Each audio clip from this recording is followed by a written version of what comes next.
The best.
Yes, it is.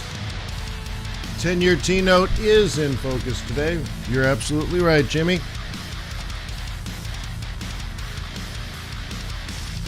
Good thing we've been covering it, huh?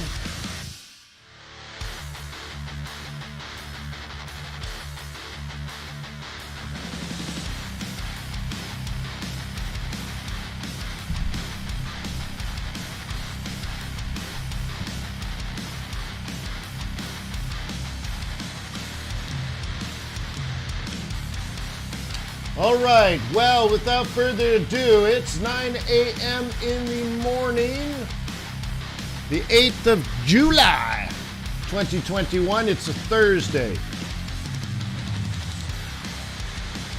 You guys ready to trade some Forex? Gold and oil, Bitcoin, dollar pairs, yen pairs? Also got to look at that T-note. So without further ado, I propose we slowly but surely get on with it. Boom!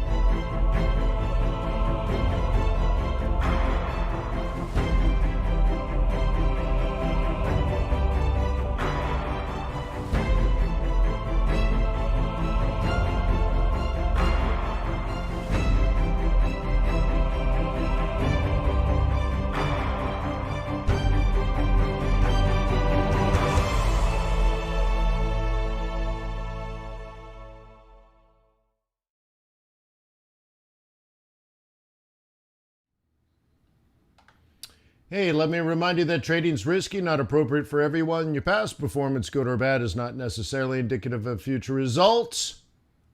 But please stay small, stay humble, focus on the long term, and never, ever, ever, ever, ever risk money you cannot afford to lose.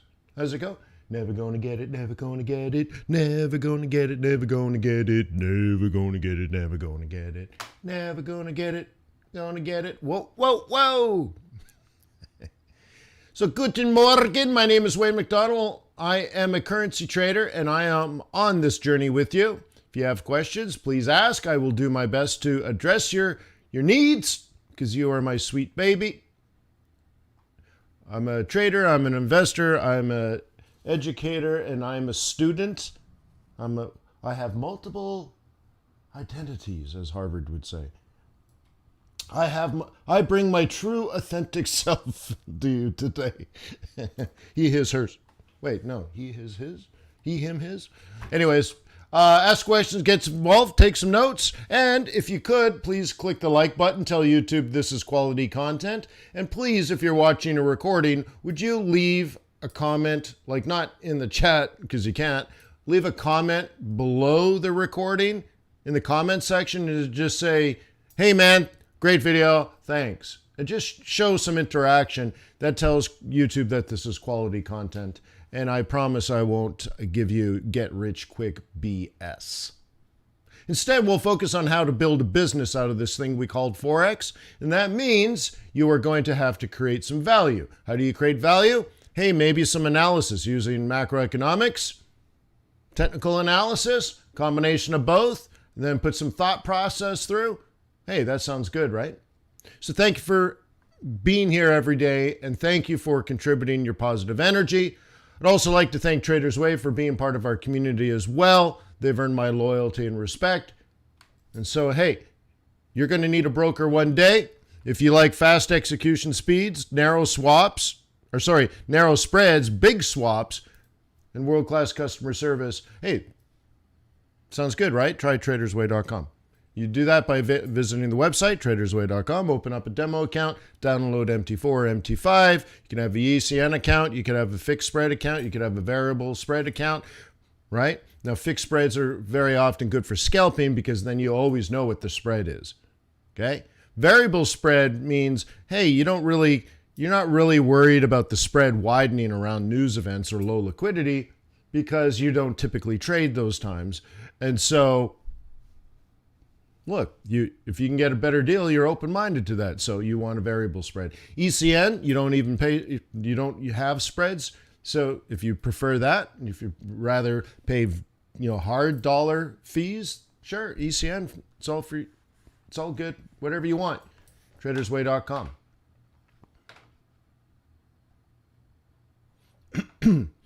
Okay. So after all that, only 1/3 of you have clicked like. Come on. Dude, really? You're not sure yet? All right. Like I'm waiting, I'm not sure. Okay, well right now we have risk off with the yen or profit taking on the yen, right? Dollar was strong, then it had weakened a bit and now strong again. Swissy is very, very strong. Kiwi just crazy weak. Pound weak, Aussie weak, Euro, it was an anti-dollar basically, right? And I still think this is indicative of people walking away from the market. I know it sounds like an old story, an old narrative, but that's what I think is going on. I told you months ago, this is the week, like the worst week of trading. This is when people leave the market, not come into the market. Now, as a day trader, you can take advantage of this knowledge, and of course, you could be trading that flow out of the market. Totally cool. Just don't be shocked if this is different 6 weeks from now. You see what I mean? That's all. So I think this is, I don't know how you say it, structural, if you will, but it's not fundamental. All right, cool. So, right, market coming down for Aussie and Kiwi. Now, there's some concerns out of China that you're probably aware of that they're going to have to adjust their reserve requirement ratio. And you're like, well, why do they need to do that? Is there a problem? Is the economy slowing down? Like, what's going on there? So there's a question mark. Okay. And that's going to take down Aussie and Kiwi.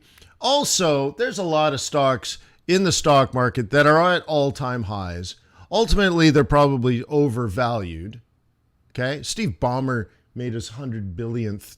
He's now has over 100 billion, even Ballmer, right? So anyways, a lot of these markets are, I don't know, dare I say frothy, but it's at a point in which a lot of people rotate out of one and into another. This is a good week to start that. Remember, basically Friday, or I guess it was Thursday, but the end of last week was the end of the first half, end of the second quarter. So now we're in this third quarter, and it's probably time to get out of some very big growth stocks that you're up 20, 30, 40, 50% on. And what you do is you take some profit, and then by the time August, September comes along, you deploy that capital back into something different. So this is perfect for all that rotation, perfect for profit taking, because you want to take profit, put it on the books, and show all your clients all the profits you've made. And then you got to take the profit, which we call dry powder, and now you got to put that to work and to deploy that capital in the future so that you can have, returns. So I think we're somewhere in that process of portfolio rotation. Okay? Okay? David says, someone tell me if I'm wrong. Okay, you're wrong. Now that makes sense, but that's not actually true. Now, the caveat to that, and David's question is, when the Fed begins to taper, interest rates go up. That is true. And the US dollar gets strong as a result. Not necessarily, and not under normal market conditions. That will only happen if the rest of the world has nothing better to do with its money. Okay? So right now, the 10-year T-note pays hardly anything, right? I think it dropped to 1.25, but let's just call it 1.3%. So if the rest of the world buys this because they think that's the best investment opportunity, otherwise think of it as like an opportunity cost. They look at all their opportunities and they decide the 10-year in the US is the way to go. Okay? Imagine a world like that. And, where Europe pays negative and all that kind of stuff, maybe that's true. But really, like, the stock market's not a better investment? The real estate market? Like, do you need that level of liquidity? Like, why do you need to be so liquid? Okay? So, answering David's question, if that's the situation, by the way, adjusted for inflation, how much is this in real terms? Huh? Come on, I covered this yesterday in my macroeconomics course. If you buy this, you lose money. You lose money.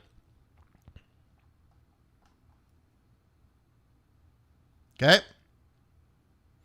So there's something else going on to make this happen. All right? But I'm answering David's question. If interest rates go up, right, will that strengthen the dollar? Well, if the interest rates start rising because of economic activity in the United States, economic activity, your spending becomes activity.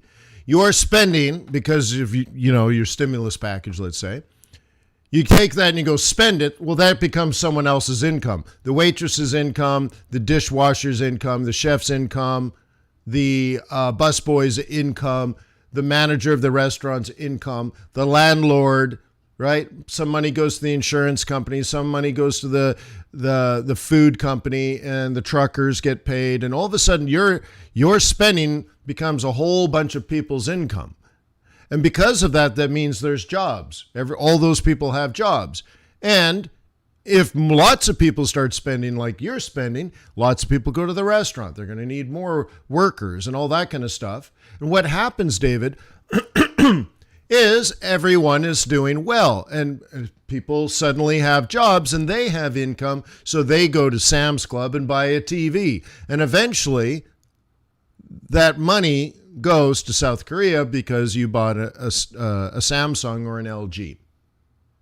Or it goes to China because you bought a Vizio. Okay? And that only happens when everybody's working. Okay? You see that? When everybody's working, when on aggregate, we're at or near the natural level of employment. And everyone that wants a job can get a half-decent job, and they feel comfortable enough to spend money. They feel comfortable enough to actually pay their rent, so on and so forth. Okay? So then they buy a used car, and they put gas in it and all that kind of stuff, and off they go. So in a world like that, interest rates go up, David. The question is, when it comes to investors, are they going to be happy? Like, let's say by October, interest rates are 1.8% on the 10-year T-note. Well, if the stock market is up 10%, do you think most investors want 1.8, or do you think most investors want something closer to 10? And real estate is paying 8, okay? Or let's say 6% typical cap rate or something, right? And all of a sudden you're looking at opportunities and you're like, well, there's a cost. If I go here, I got this, but I'm giving up that. And I could also get this, but I'm giving up this. And I'm giving up that. And you start making choices. The issue is, if foreign countries just look at the 1.8 on the 10-year T-note, and they're like, yeah, that's the best I could hope for. Well, then we got a global problem that would create create the US dollar strength, but they're not actually psychologically doing it to pick up the 10-year T-note yield. They're getting their money out of their country because there are no investment opportunities. So you guys, like, think of it that way. You're sitting in your economy and you got some money to invest, and you're looking around everywhere for a place to park your money, and there are no opportunities for your money. None. So you're like, well, I got to do something. So you just buy the US dollar to buy a 10-year T-note, and you basically do nothing with your money, and you collect that yield. And you're buying it like a high-yield bank account. But it's not because things are good or bad, right? In this case, it's because things are bad. So in a normal world, going back to David's question, in a normal world, you would never, ever, ever, ever, ever want to buy a 10-year T-note unless you're doing it as a hedge or to balance your portfolio, or you do have dry powder and you're waiting. Right? I talked to a real estate investor several months ago in Florida, and we're smoking cigars and stuff like that. And I'm like, oh, you're in commercial real estate? And he's like, yeah, sometimes I buy, sometimes I develop, sometimes I do this and that. And he owned a couple of golf courses right where next to his cigar bar. And anyway, so I'm like, oh man, you must have a lot of dry powder. And he's like, yeah, I do. And I'm like, what do you do? You sit on it or you put it in the stock market? And he's like, well, I can't really, I need to stay liquid. I'm like, ooh, I'm a currency trader. I'm like, I'm liquid all the time, baby. And you see how suddenly that's pretty good? I say, well, you can buy a 10-year T-note and earn nothing, or maybe you can invest with me and maybe we can do like 10% a quarter. What do you stink?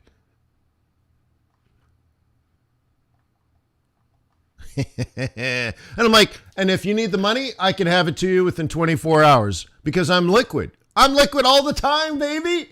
You want your money back? I'll cash out of positions, send it over. I'm going to keep my piece of the pie if you don't mind. Okay. And so look, there's no reason to buy a 10-year T-note unless there's only two reasons. Let's do it that way. This is something for Daniel to write down. Okay, mark this. Right? There's only two reasons to buy a 10-year T-note.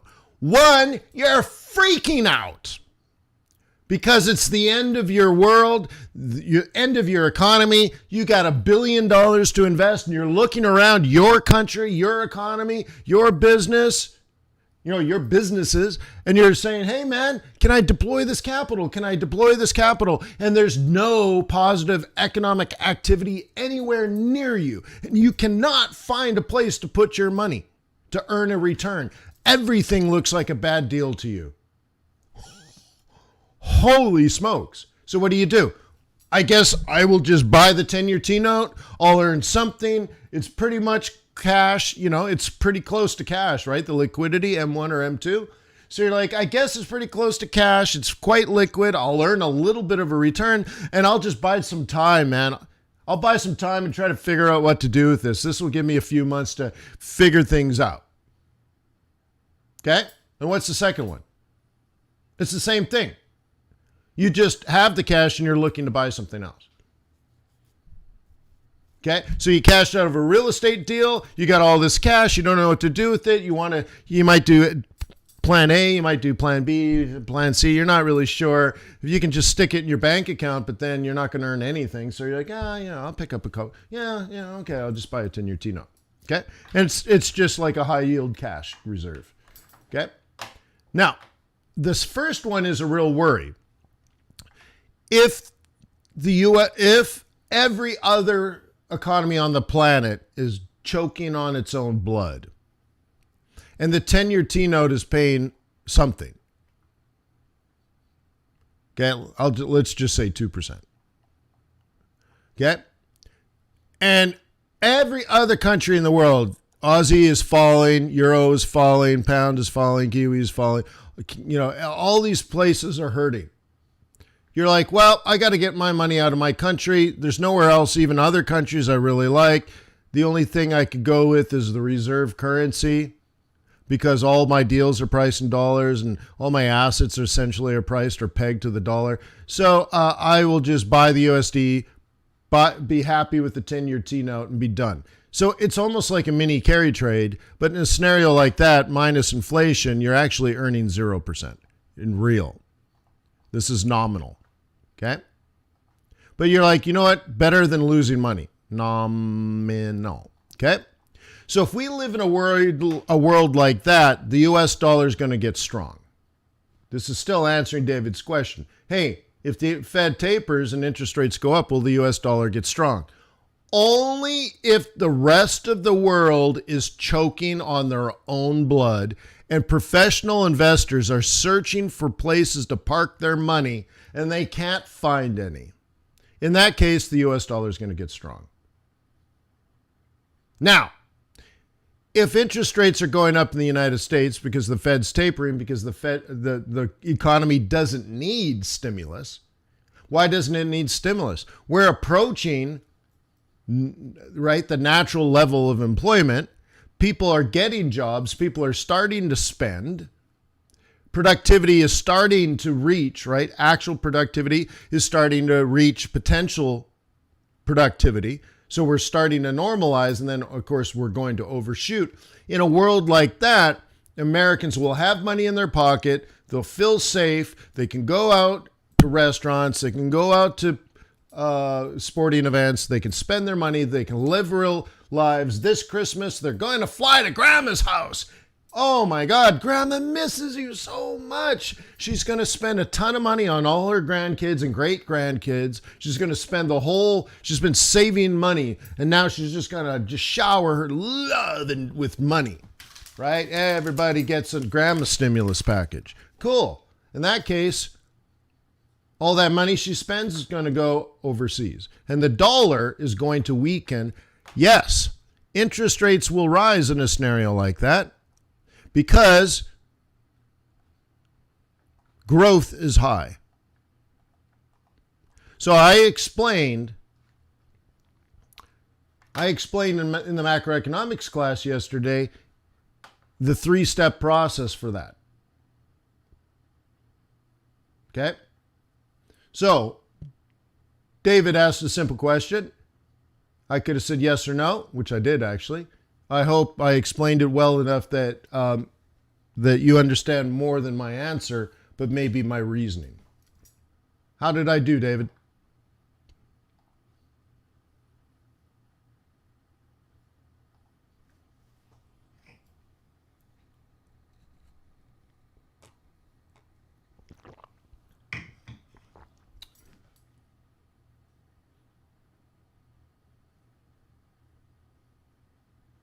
Great. I like that. Great. Oh, good morning, office. That's weird. Just wondering if I even have that open right now. No.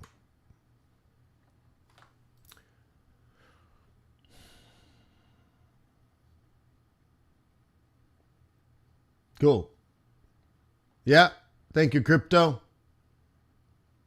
Hey, crypto miner, are you using an ASIC or GPU?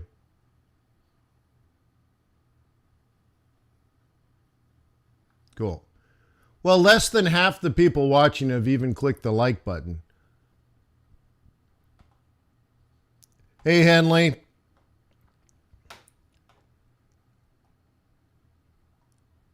Yeah. Oh, man, I'm ready to party in Cape Town. GPU. Old school, huh? Old school. What do you got, a 3080? So my son, I think he wants the other one, not the 3080. There's another one now coming. David's like, hey, you did wonderful as always. Thank you. David, you're so nice. What a nice guy.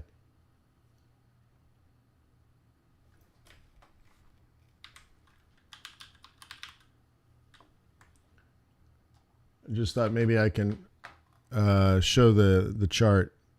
Okay, so if you're going through the macroeconomics course, this is the stuff that we're doing. Okay. So if you don't know this, you're behind. There are people in this webinar that are part of FX Bootcamp that look at this, right, and say, aha, that's great. And they see all kinds of ways of making money. They're like, oh, if this happens, I know what to do. Oh, if that happens, I know what to do. Cool, because if this shifts, this drops. If that drops, this rises. If this rises, there we go here, right? And this happens. But we also know, okay, depreciation will be lower than investment and productivity will shift to a new steady state. Oh my God. Right? Right? Luftletulium. If you don't know it, you're behind. If you don't know what I just showed you, you're behind. You have a disadvantage compared to your competition.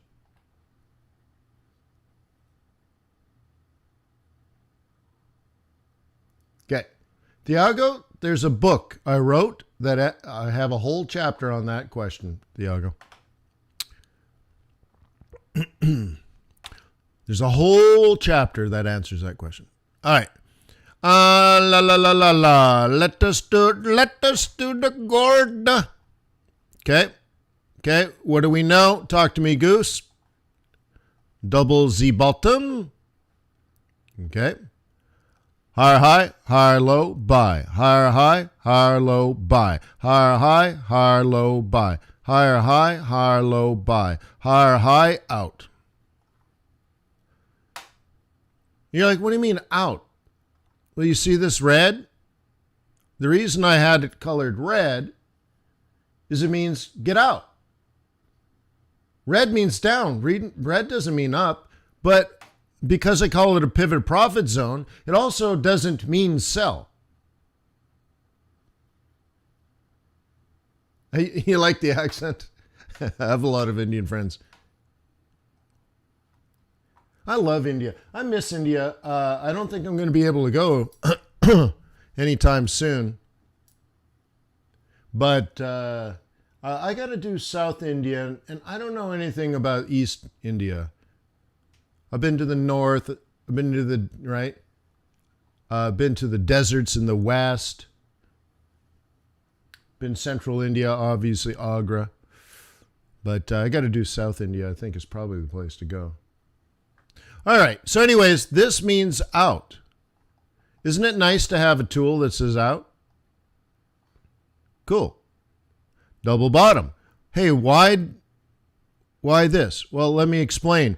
When we were here, I said this doesn't mean buy. I said it means out. You guys remember?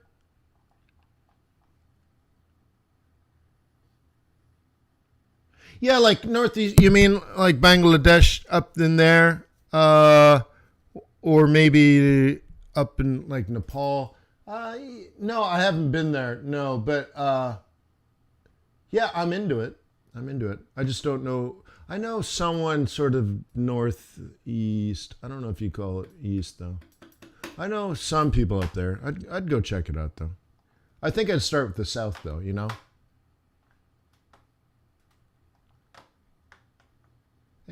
Right? All right. So if you guys recall, I did a whole discussion how this means out, not in. Great. But this can mean up because this is a double bottom. This is an entry.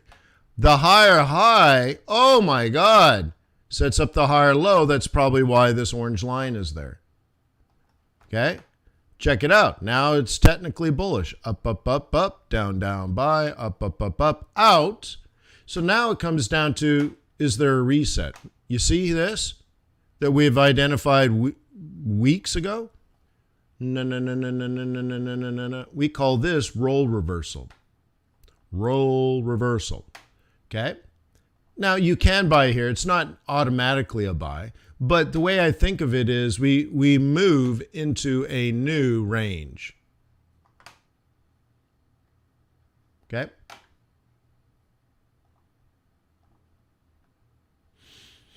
So anyways, cool. So let's take a look at the time frame that we have. Okay? So we got to go indicators, and that's the week. So if you are a bull, if you got a problem, I'll solve it. Check out my hook while my DJ revolves it. Okay? Then you're probably going to try something like that. Huh?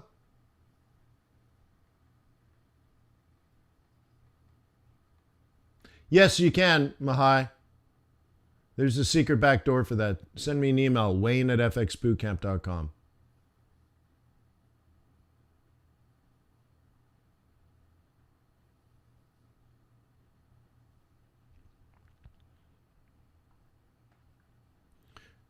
Yeah. Best rapper in history, right, Aaron?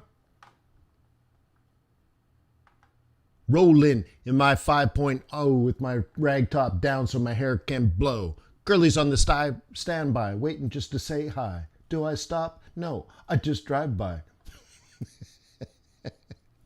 You're like, wow, it's almost like a Seinfeld episode, right?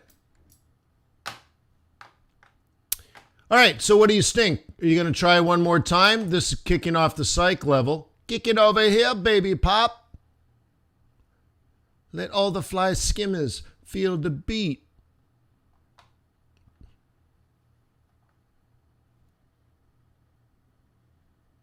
Okay. What do you think? Or is it over?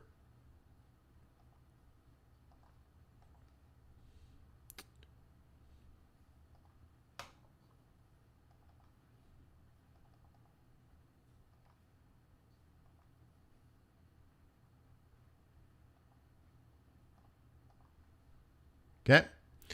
So if you've taken the day trading course at FX Bootcamp, this is the buy of the day and this is the exit of the day. So you're done unless you're setting up tomorrow. I'll trade you tomorrow. Okay. And so that means your new buy zone is in here, which is not a lot different from the swing I set you up with for next week. So I'd say today or tomorrow, you will be buying gold and holding it till the middle of next week.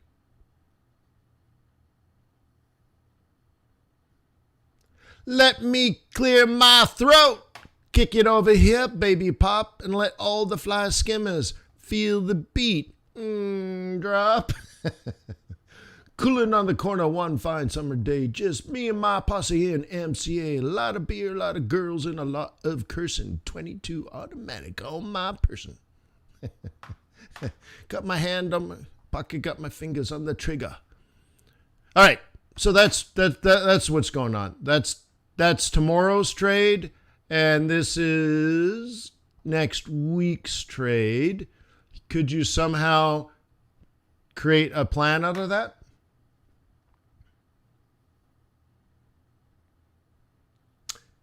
Oh, Aaron, my wife was staring at me funny, not yesterday, but maybe 2 days ago in the great room. And she's like, what are you doing? And I'm drumming, but I'm standing, like I'm just drumming on my hips and on my thighs. She's like, what are you doing? I'm like, what? Oh, well, I'm tapping to a song I hear in my head. Right. So yeah, it's like, what do you call that? When you remember everything. It's like I can hear the song, it's going, and I'm like, oh my God, I love this song. I'm tapping along to the song I'm listening to, but I don't have any AirPods on. Photographic memory, huh? So anyways, yeah, it's funny. All right, so can you incorporate this into a trade plan? Well, that would be value creation. Okay?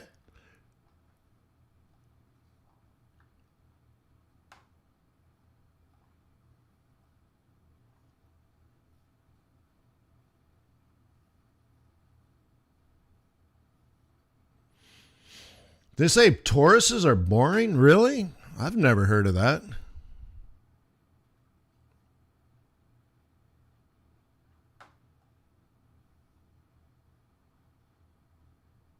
All right.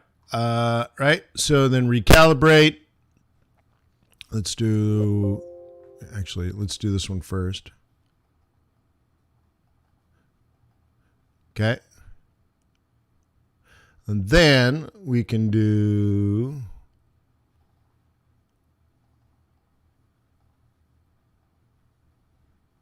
that's hang on now. This one is higher. Cool. And let's do one more.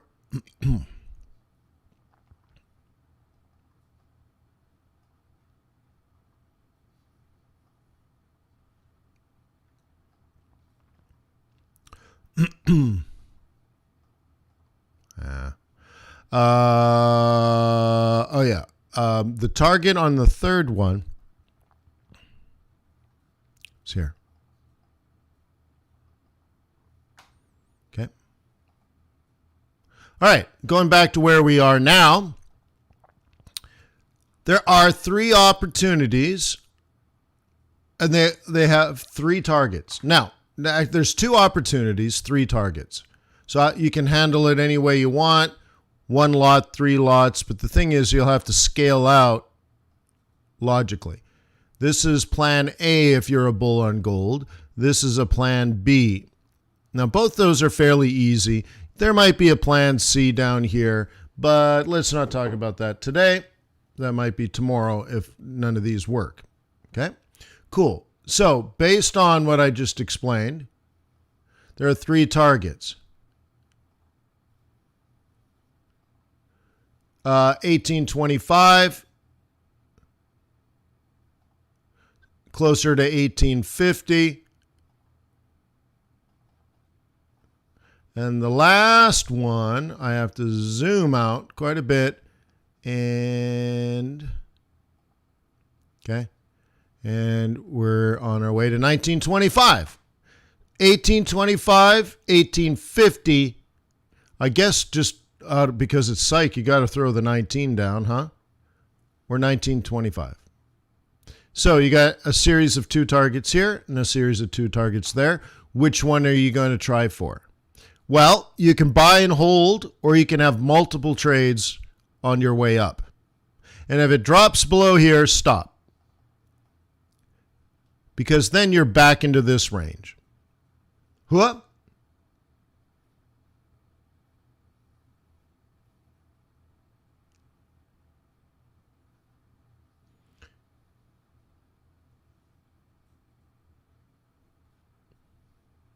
Okay.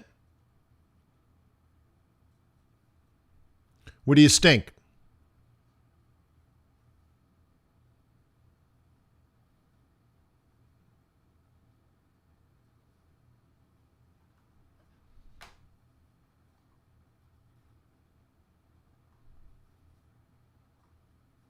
You see the logic? Now, if you bought here and it held, you can incorporate these. These are valid too. They're just different targets. And this whole area is really a zone. I would think of it this way. Okay? I would think of it this way, that this is a whole buy zone.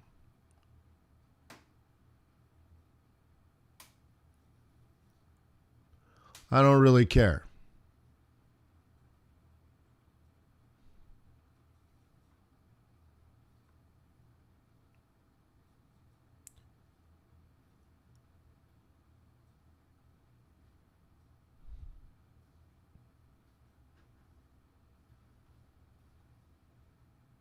Huh? What do you stink? Smell like a plan?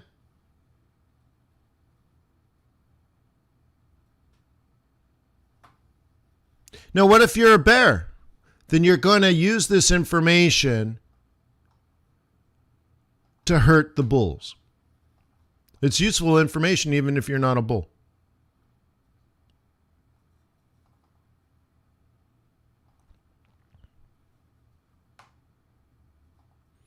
Okay?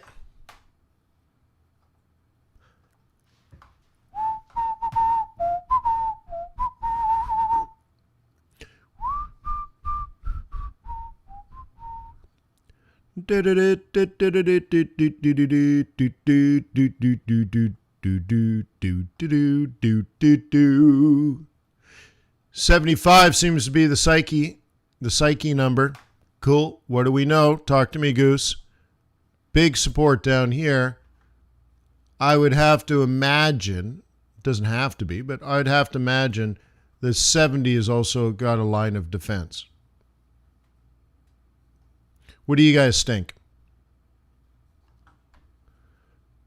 Okay, remember there's sell orders and there's buy orders. Buy orders are below us, sell orders are above us. Incorporate both of them, and what do you get?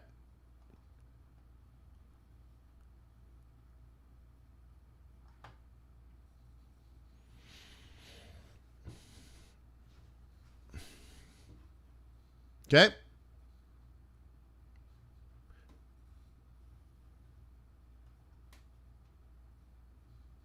All right, cool. By the way, would you please click the like button? Please tell YouTube this is quality content.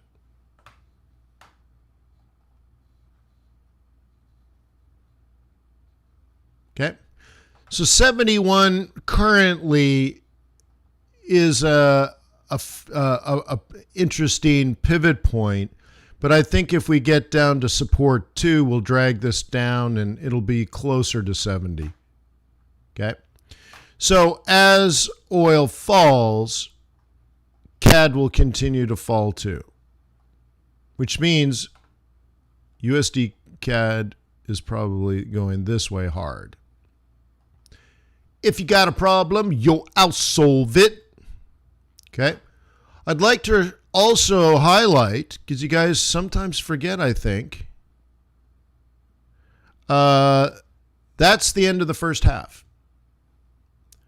I said some will get out right before, some will get right out after, depending on their reporting, their needs. Okay?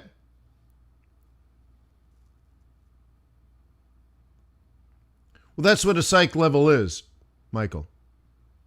Yeah.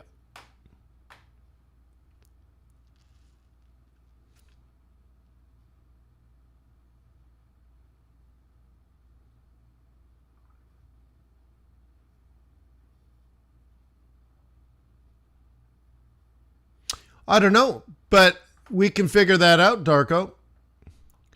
Seriously, we can sit down with the leaders of the country and we can find out what they actually have. I don't know that, but I know how to talk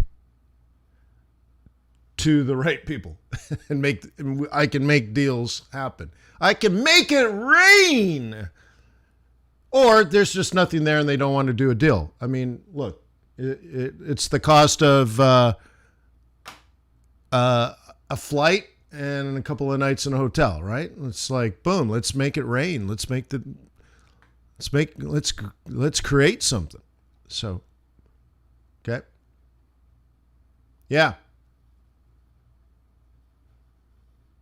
Yeah, I can imagine enough energy to provide for a small city. And that's probably way more than that. So, anyways. Is Biddy in trouble? Why would Biddy be in trouble? Why? Because of this? Well, trouble is always like a strong language, right? I'm always cautious on the words here. Is it in trouble? Well, we're riding a daily 21. Is that trouble? Look, go over what we talked about yesterday in yesterday's webinar. This states, technically speaking, not an opinion. It's not that I think. It's not like my opinion is. No. Using technical analysis, technically, Bitcoin is bearish. From that point on, when we drop below 52, the market is bearish. So it was bearish last week. It's still bearish this week. Okay. Aaron says, so, well, is it in trouble from a bullish point of view? Well, I don't know. Like, most people wouldn't be buying it, right? Unless, like, I'm buying psych levels.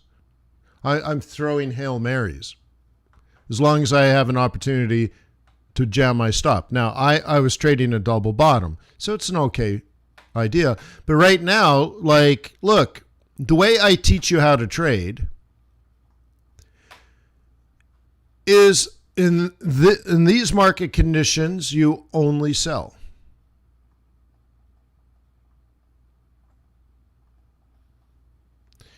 Or if you're a buyer, you don't buy now. Now, I do these weird shot in the dark trades. That's closer to gambling, right? They're trades, they're valid trades, but they're if put it this way. The trade I have here, I'm picking a bottom. And picking bottoms is a strategy that stinks. Now think about that. Picking bottoms is a strategy that always stinks. Now, if you get that joke,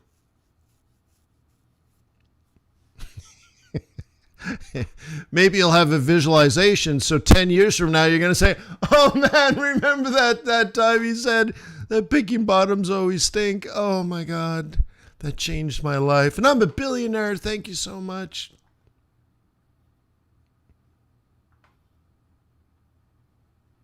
Crypto Miners says, is there a way to identify on charts a sell versus a profit taken? Yeah.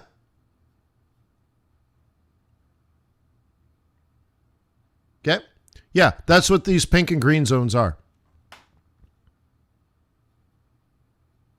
Okay. Michael's like, yeah, it is, right? All right. So, yeah. So here's what happens. Somebody says, hey, what do you think of Bitcoin? You're like, well, I'm really bullish on cryptocurrencies, including Bitcoin. But right now it's a bullish market, so I'm keeping my powder dry. And you'll always sound smart.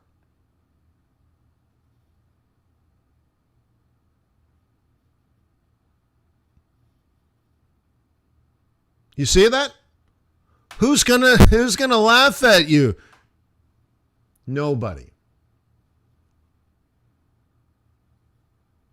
Okay? Nobody.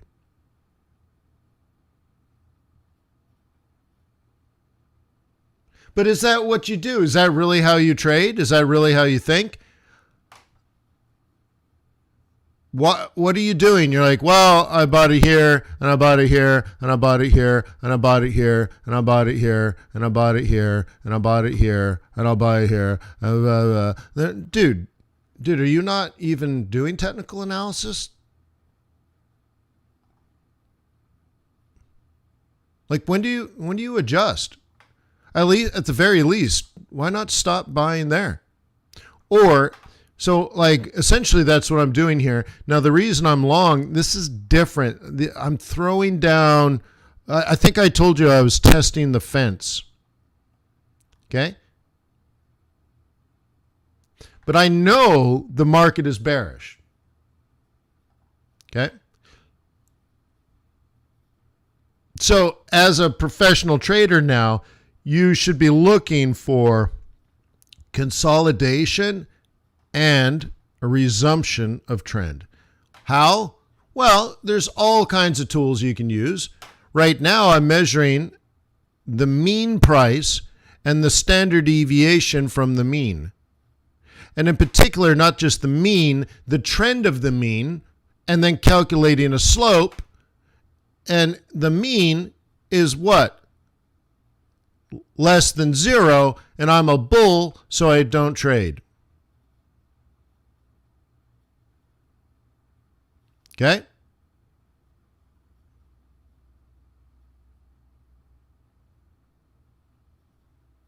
Okay?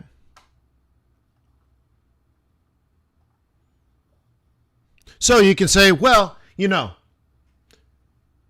I'm a professional trader, and I understand the fundamentals going on with cryptocurrencies, and I love them. I love it. But we're going through a real technical correction right now because it was overpriced based on a bunch of bullshit tweets from Elon Musk raping and pillaging the stupid, the weak, and the desperate. So now that we're trying to find the market price for Bitcoin, I'm on the sidelines while the market figures this out. Okay? And you'll always have friends with brutal honesty like that.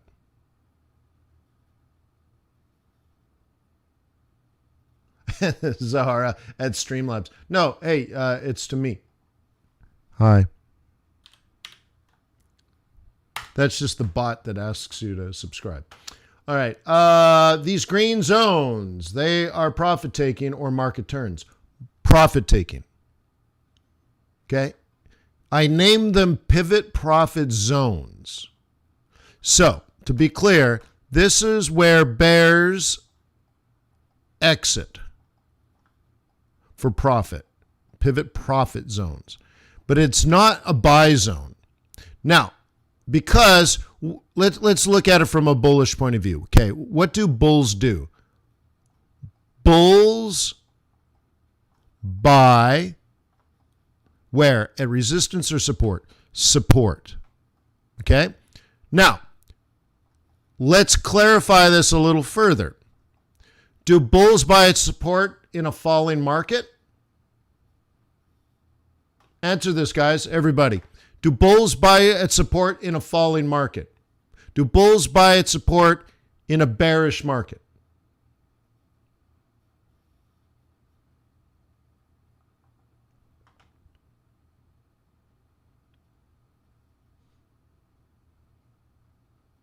No. Okay, so this goes to answer Azara's question. Well, we're looking at here as bears are participating in this market, and bulls, we don't buy in a bearish market.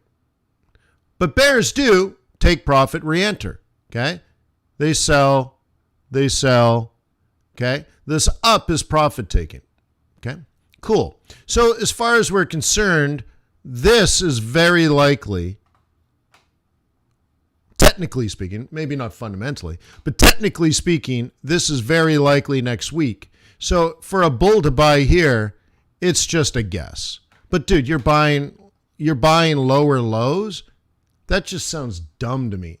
As a bull, what kind of idiot buys a lower low? What a loser, right? You're just not even doing the work.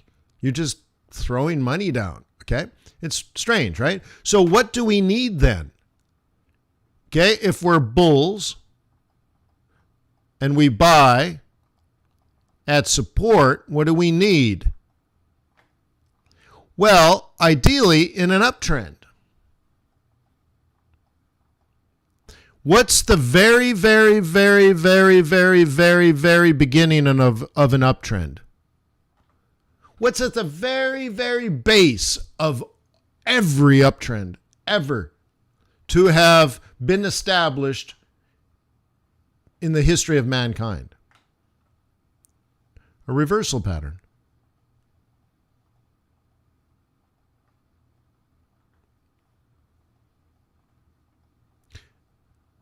Which one? Yes. Wait, no, I don't understand, Wayne. Which reversal pattern do I need to look for to confirm that we have gone from a bearish trend to a bullish trend? Yes. Like, how the frick would I know? What, do you want me to like wrap it up in a box and give you the money? Dude, make a decision. Earn it. Create the value. Is it a double bottom? Could be a rabbit, could be. Is it likely to be one of these? Nah, it happens, but doubtful. Okay? Well, Wayne, what if it does this? Right? What if it consolidates and then goes up? Or Wayne, what if it does this where it makes this and then it makes that and then it makes that? All right, well, one is a double bottom, right? One is consolidation or probably a crown, let's say. And the other one is an inverse head and shoulders. I don't know. Make a freaking decision. Earn your money. Okay?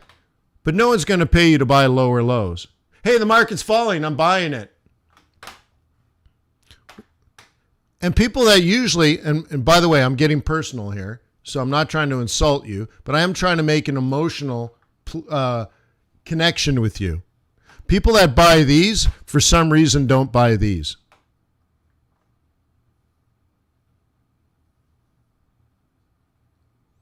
Oh, I don't know. What if it doesn't go up? Oh, I don't know. What if it doesn't go up? Oh, I don't know. What if it doesn't go up? Well, it has to go up now. Oh, my God. What are we doing? I try so hard and I can't break through. What are you doing? Okay. So, are you a bull? Yes. Okay, good. Is it bullish right now? No. Good. Don't do something or you have a high risk of losing money. Don't buy it unless you want to accept a high risk of losing money. I don't like losing money. Then good, back off. Okay? Then back the F off.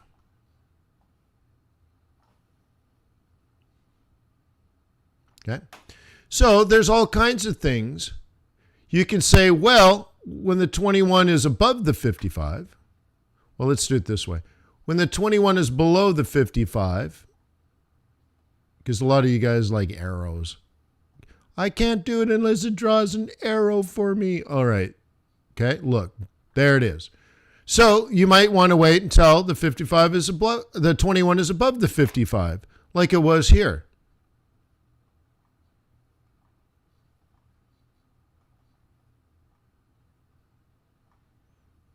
There, now you got giant arrows to help you. Now, the cool thing is you should be able to anticipate this stuff. Okay? Bears leave the market. Bulls enter the market. Why? I don't know. They wanted to. They bought it at 65. Why? I don't know. Okay? High, high, high, low. Now they're riding the 25. This is where bulls are supposed to take profit. And they did. And then they re-entered here like they're supposed to.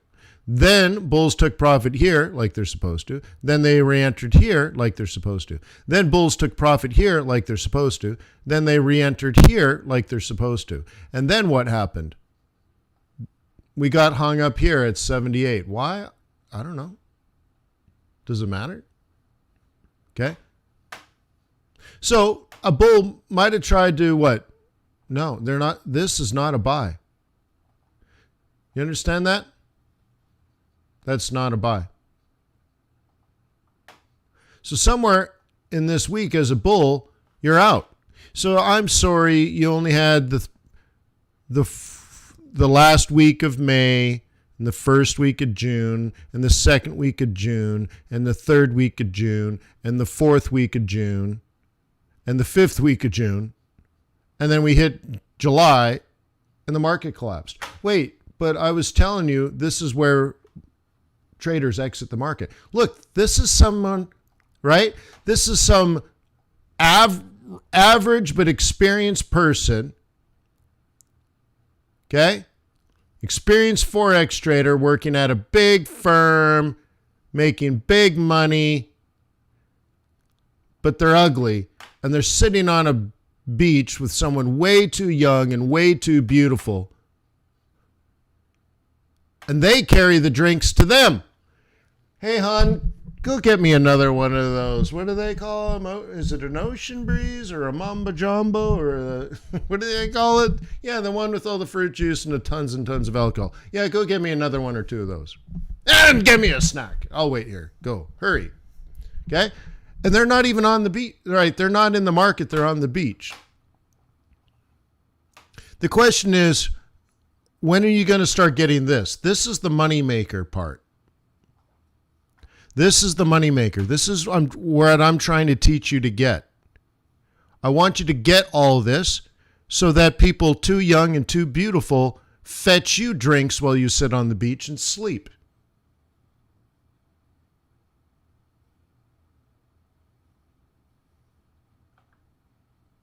Then they show up, they're like, and they hand you the drink. You're like, what's this? Oh, it's the sea breeze you asked for. Sea breeze? I don't drink sea breezes. I didn't tell you to get me a sea breeze. Take it back. I want a tequila sunrise. Gee whiz.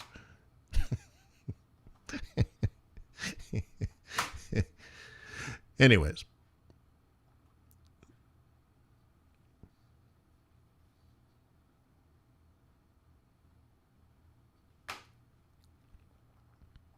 See, media will teach us that rich people are mean and cruel and brutal and rude and selfish. And it's probably true in some cases, but I'd say in most cases it's farthest from the truth. People are like, they just dropped 20 million on a boat and they never get to use it. And they love it when people come over and tell them how nice their boat is, but it's pretty few and far in between. So they're always hanging out with people like, you should come out to the boat. Oh, we have such a good time. It's great. We have dinner on the back. We could take it out. We can do some cruising around. It's awesome. We got staff, and you can have a private cabin. Your kids can have your kids can bring their friends. Like, just come share this with us. Just come on. We're going to be there anyways. Right? It'll be the two of us on a 100-foot yacht with a staff of 12. Like, we have to pay for it whether we use it or not. Like, would you just please come share our yacht with us? You'll love it. We'll have such a good time, right? They love it. They love it. Okay? Your millionaire friend is going to be your best friend. All right.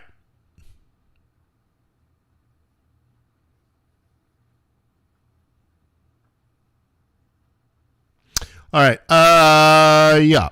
Let's move over to the buck. Okay. You guys ready to do the dollar? Lovely. All right. What do we think about this? Well, that's a hopeful improvement. And I was actually hoping to see this on the pound. It seems that the UK is going to start lifting restrictions and stuff like that. So maybe that's good for the UK economy. Yeah, Cooper Libra. But it has to be done right, though, Maida. It's funny, like, how easy of a drink can you be? But a lot of times it's a rum and Coke. And like, right, you need a certain amount of lime, for example, right?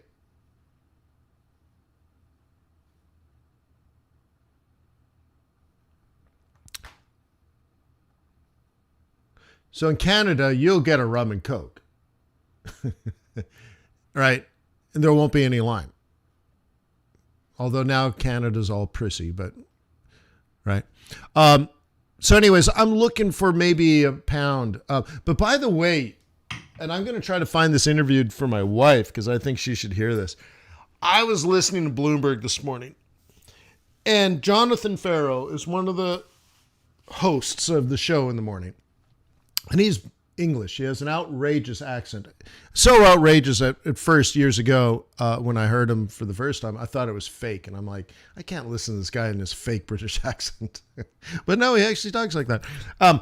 But anyways, he gets Secretary Buttigieg on the show this morning. He's the Secretary of Transportation.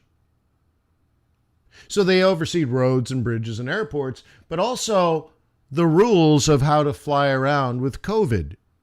Can you fly to another country? And if so, when you come back, what are the rules? Okay. So let me set the stage here. So they got the Secretary of Transportation on the radio show. Or I think it's actually on Bloomberg TV. And let me set the stage here. 2 days earlier, right? Or just a couple of days earlier this week, Jonathan Farrow's father dies in England. Of what? I don't know. Dies. And the funeral is arranged. And he makes the phone calls because he has a green card, right? Or an H-1B. And says, hey, I need to fly back to the UK to visit, or no, to attend my father's funeral. And they're like, you can't do that. And he's like, what do you mean? Well, if you fly to the United Kingdom from New York City, so if you fly from New York to London, you can attend your father's funeral, but then you have to fly to Mexico City, stay in Mexico City for 2 weeks, and then fly to the United States. And of course, you got a job. You can't just, two weeks. You have to isolate in Mexico City for 2 weeks. Yeah, you can't fly directly back to the US. And he's like, well, I know someone, probably from work, that just flew to London and back. Oh, well, they're a citizen. And you are not. You own a green card. So it's way different. You're like, wait, what? COVID is going to make it bad for me because I hold a green card in the United States, but a citizen, it's not going to be a problem? He's fully vaccinated. The only difference is like he pays. So his argument. So anyways, Buttigieg gets on the show. He's like, okay, explain this to me. I pay taxes. I contribute to the country in every way possible, similar to a citizen. But I have to watch my father's funeral and comfort my mother over her iPhone because I have a green card. But if I was a citizen, I could be there to comfort her in person. Explain to me the science behind this.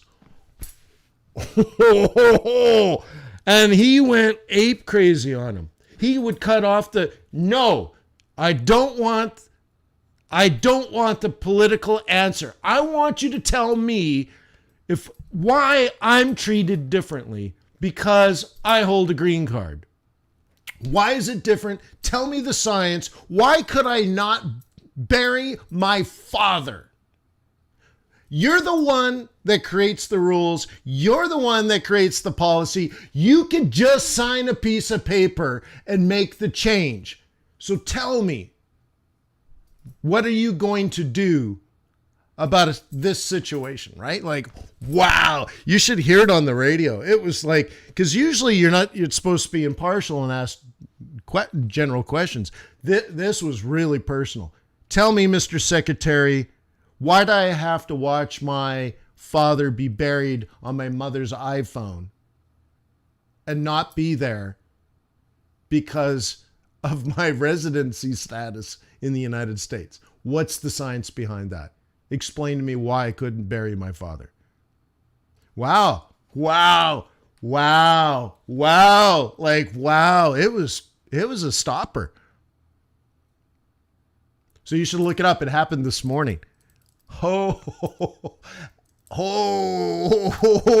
smokes, was that? Wow. I mean, telling you, it was epic. It was epic. Oh, it was like, oh, you could feel for both sides. It was just like, oh my God. You even felt bad for Buttigieg, but then you like it. Yeah. Yeah. Right? Wow. No, Bloomberg. Yeah. It was, wow. Anyways, good radio. Anyways, it was good radio. All right. So technically this is bearish. You don't have to buy it. Can you buy it? Yes, you can. Do you have to? Absolutely not. Okay. People always ask me about the time frame. Which time frame works best? Dude, they all work. Okay. Okay. What do you think? Should you buy this? Okay, well, you might say, well, I'm going to try to kick it off of here. Okay, great. So make a decision. Okay. We're at 74.40. Are you going to buy it at 74? Okay, a bit of a shot in the dark, but I get it. Okay. I don't remember this one, so let me kill it. So if you're going to do that, I get it. Okay, I might not agree with you, but I get it. I don't know. And you're a bull, okay, great. But understand that technically, this is a bearish market. Technically, you're the one being foolish. Now, you might get lucky. Imagine, right, you're trying to be a professional NBA player, and every time they pass you the ball, you don't even care if it's from half court. You take a shot. Like, what? Dude, what are you doing? Like, well, I was open. Open? You're like, you're practically half court. What are you doing? I took a shot. Like, there's no way you're going to make that shot from there. Pass the ball. Get in the corner. Get it. I mean, dude. Well, I had a shot. All right. Oh, my God. People are going to stop passing you the ball. Dude, you're a million miles away. The odds of you making that shot on a regular basis is practically zero, and we're going to lose the game. So the players are going to stop passing you the ball. What you're supposed to do is get it in the paint, dunk it if you can. Make sure it goes in every time. Okay? So think of you like, are you the one that every shot you take, there's a 99% chance it ain't going in? Well, you're supposed to get the ball closer, right? Pass it. And then pass it again.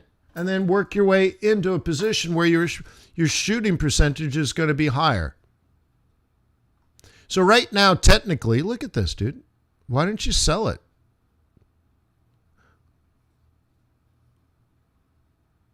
Okay. Well, you're going to say, well, I'm a bull and I'm interested at 74. Cool. Well, before you get all excited, start just looking for patterns this way first to help protect you.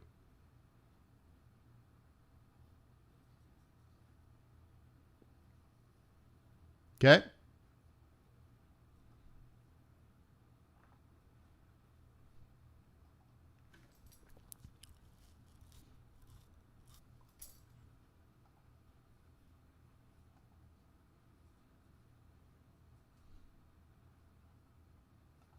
Okay. This one, much more established support, don't you think? If we breach below this, it's a long way down. It's, right? It's a long way to Tipperary. Long way down. Okay. So, when you look at this market on a daily, okay, it became bearish. Sorry, that's supposed to be a line. June 16th. You see? So, how many people heard that date well before June 16th? Well, that's us preparing for the June Fed meeting. Okay? And you're allowed to be neutral at that point. You're allowed to shoot at rabbits.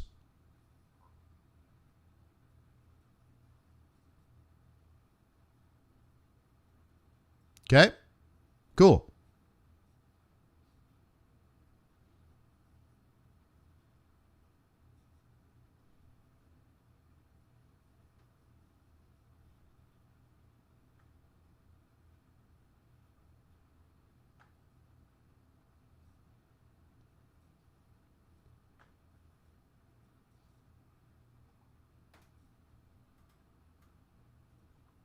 Mira, I just saw the Havana Club. Yeah, I have Cuban Havana Club. I used to have the dark rum and then the white rum, but I like dark rum, and I drank it all. But I have a full bottle of the white Havana Club Cuban rum. It was great because I was in Brazil, and my wife was out shopping, and I go to a liquor store, and I'm like, I want Cuban rum. So I buy these 2 bottles of Cuban rum. Then I buy a wooden box, and they put wrapping in it and everything. And so I wrap these 2 things up, and then I get back to the hotel, and I shoved it in my wife's suitcase so she was packing to leave. So we get home, and I'm like, open your suitcase. I want to see if it's still there. And sure enough, I'm like, yes, I got my 2 bottles of Cuban rum, because it'd be illegal, right, to bring to the United States. She's like, wait, you put contraband in my luggage? I'm like, maybe. So anyways, I got a bottle of the Havana Club.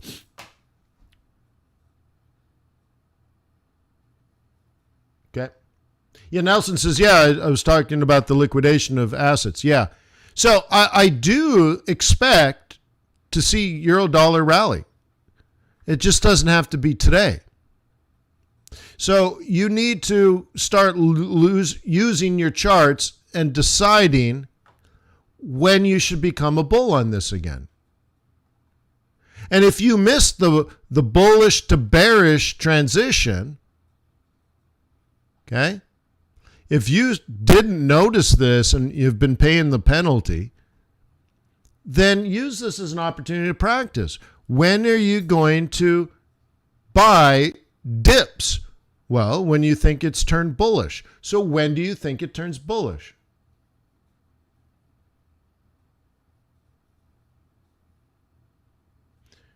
So 2 ounces of white rum. That sounds nice. Fresh lime juice for sure. 4 ounces of cola. Yeah. That sounds good. Thank you, Maida.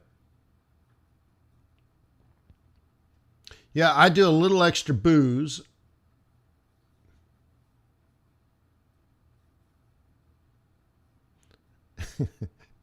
So I'll give you Wayne's drink. It's similar. I use bourbon,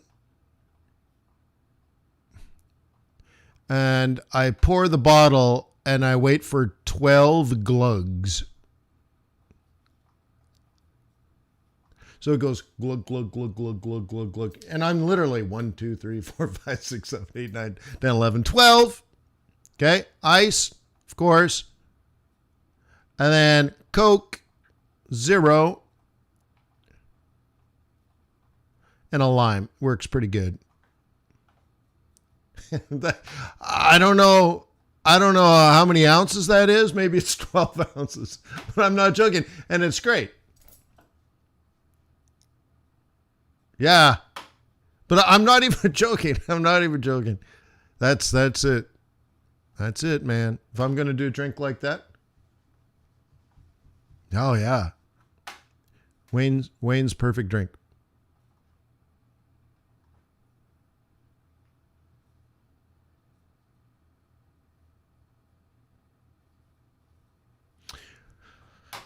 Actually, I have a fairly high tolerance for alcohol, so But I shouldn't have more than two of those. If I'm on my third, yeah, things are going to get weird. Two is enough. Yeah, with three, yeah, things are going to get weird. All right, that's not what I want to do. Oh, actually, is this Swissy? I did want to show you Kiwi Swissy today. I haven't looked at it on this platform. Look at Kiwi Swissy today. Ah! Wow, huh?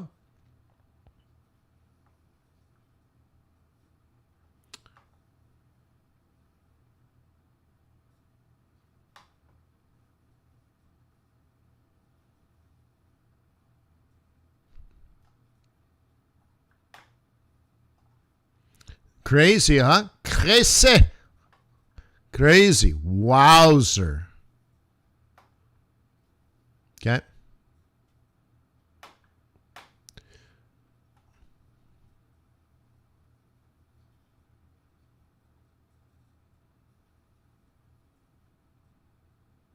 Let's do the time warp again. Let's do the time warp again. All right.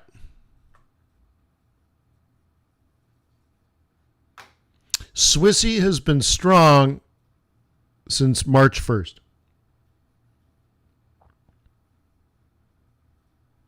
January, February, March. Okay, that's a quarter.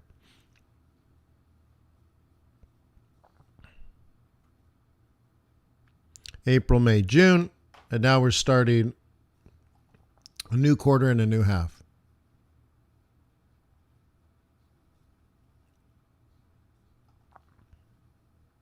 Okay.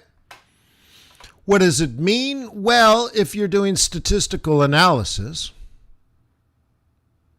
you're going to analyze this and say, on the long run, this is bullish. And on the short run, this might be a buying opportunity.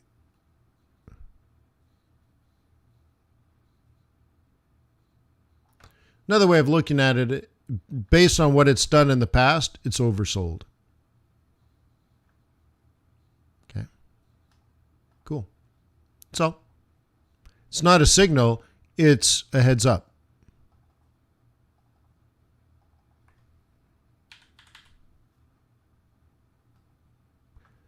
Is it 366 or 377?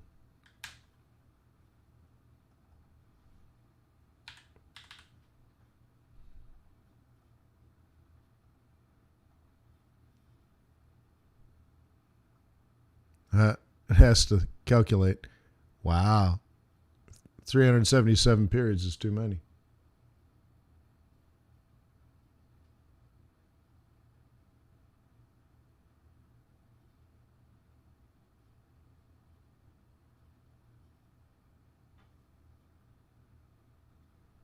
There we go. Okay, so going back to include the COVID drop. By the way, just to make a point, this is interest rates falling in the United States.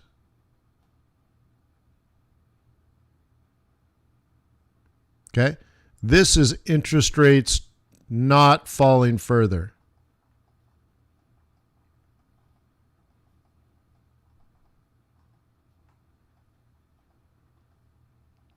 Okay. So that's my basis for investing.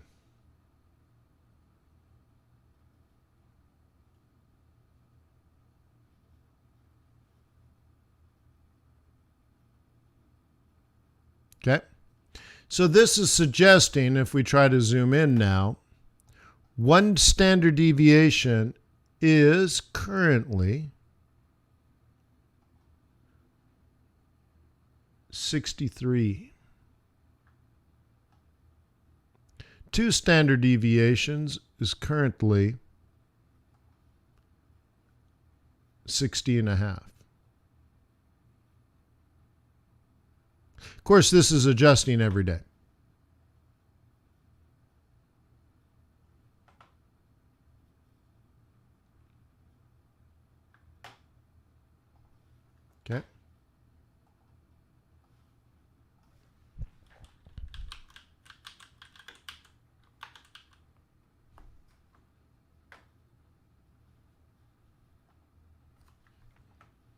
Okay.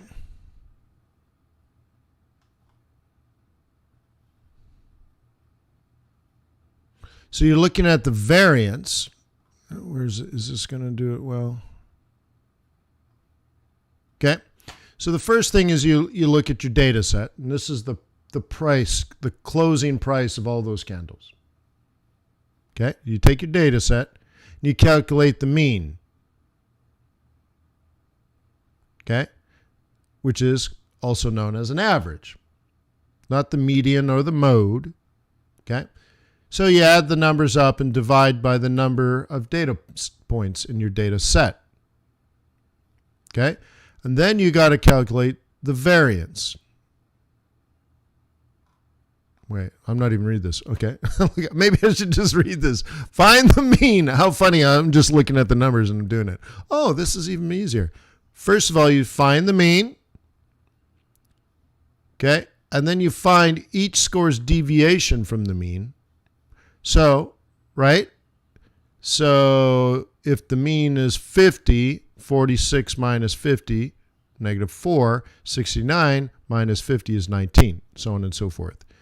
Square the deviation from the mean, okay? And then find the sum of the squares, calculate the variance, and find the square root of the variance.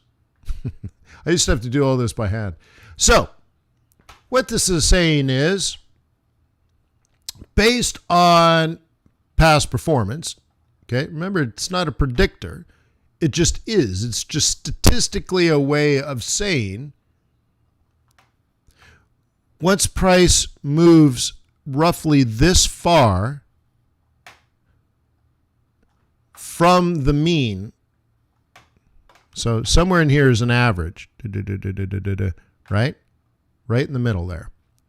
Okay, so price could be overbought or price could be oversold. A price could be above the average price or price could be below, but you get to a point, okay, where, and you can see in the past, one standard deviation above or one standard deviation below sometimes is a decent heads up to say, well, maybe this has moved too far from the average.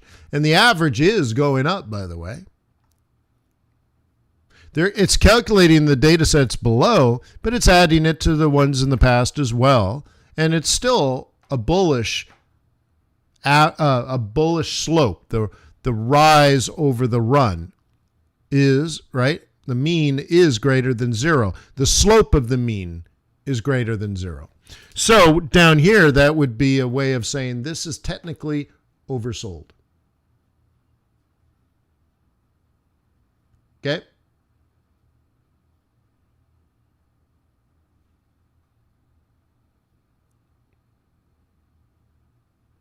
Yeah, I get that, Michael. I'm just trying to explain the logic differently. I don't want people focused on the indicator. I want people to understand. Okay? So as we approach this number here, statistics will tell us that there's a higher probability of a reversion back to the mean.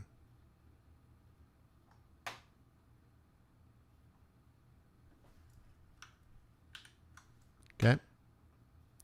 Higher probability. Not that it will, but in my book I talk about trends, and when price is too far from a moving average that it wants to snap back. Okay? So you could say, well, I'm bullish on Kiwi Swiss franc, but the market has been bearish for the last 3 months.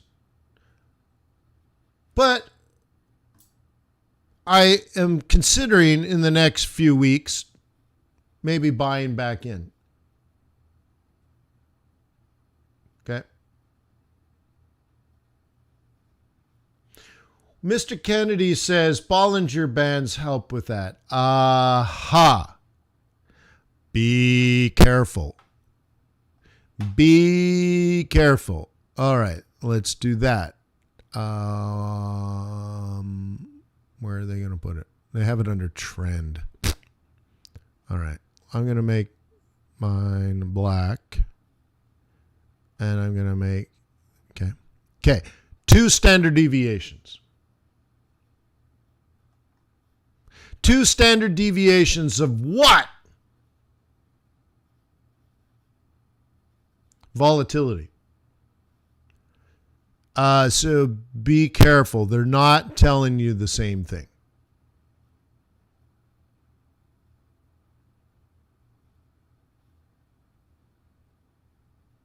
Okay. So I used to use Bollinger Bands a lot. And then I started double kind of guessing where I was asking myself, is it just confirmation bias? Like, do I already have 9 reasons? Let me draw this now. Do I already have 9 reasons to be buying up here? Like, are Bollinger Bands even helping me at all? Or is it just another thing telling me the same thing?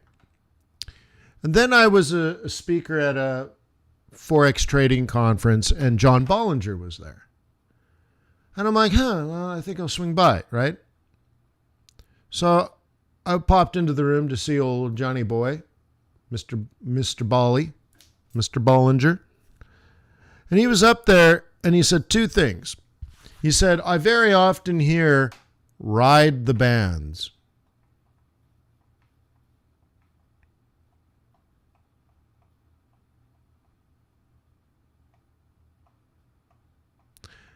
And he said, the thing is, I've never once said that.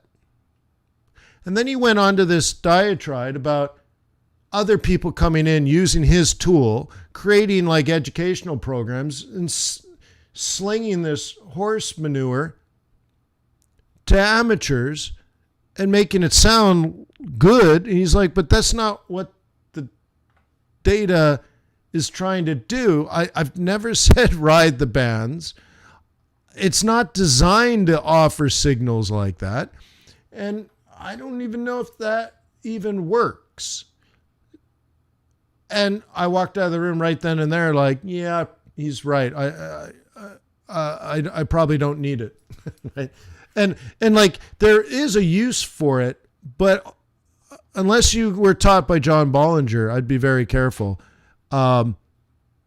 Because most people will use it incorrectly. It's a sign of volatility. It should be down there like with volume. So I talk about volume and volatility, right? So on this, you can add volume to your chart. Okay, so now you got volume here. Volume is falling. Okay, and this is a sign of increased volatility per se. They're opening back up. Okay. But many people don't use it quite right. Okay.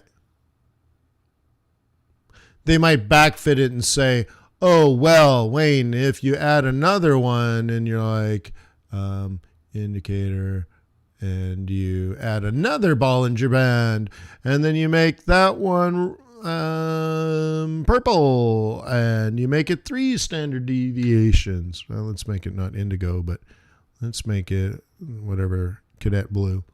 And they're like, okay, so now you're 2 standard deviations. That means sell. And that means sell. And that means sell. And that means sell. Boy, that's, yeah. No, it doesn't. Okay. There's other logical reasons why stuff like that happens. So just be careful. Okay, just be careful. Be careful. So 2 standard deviations or 3 standard deviation with Bollinger Bands is not the same as 1 and 2 standard deviations for the trend in price. Okay, big difference.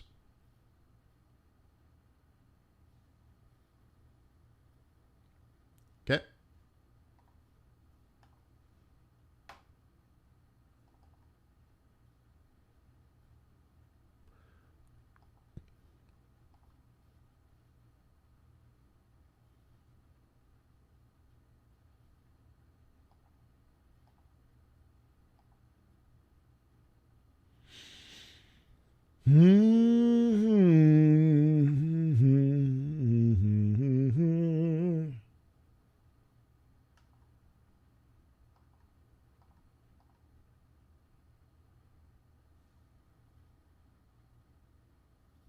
Okay.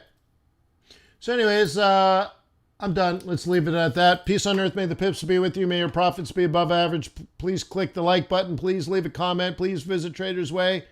If you're in my swing trading group, I'll see you at 2 p.m. Let's go.